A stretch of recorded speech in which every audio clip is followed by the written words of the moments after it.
Okay, in this video, I'll be using a non-contact voltage tester, also known as a voltage pen or a voltage stick, to determine which light bulb in my string of lights is dead.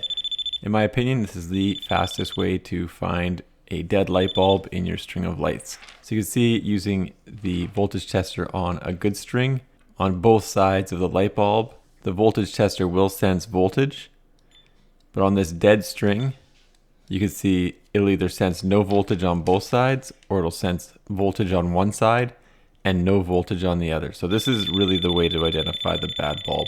When the bulb dies, it breaks continuity. So obviously there'll be no electricity passing through the cord. Obviously the lights need to be plugged in to do this.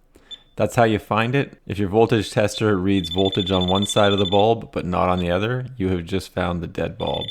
And now when I plug the lights in, obviously they'll turn on, and the non-contact voltage tester will sense voltage on each side of the light now.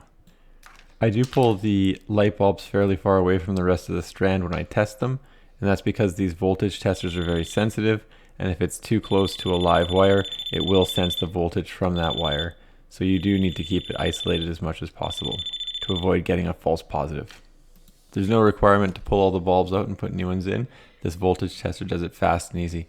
Thanks for checking out my video. Don't forget to like and subscribe.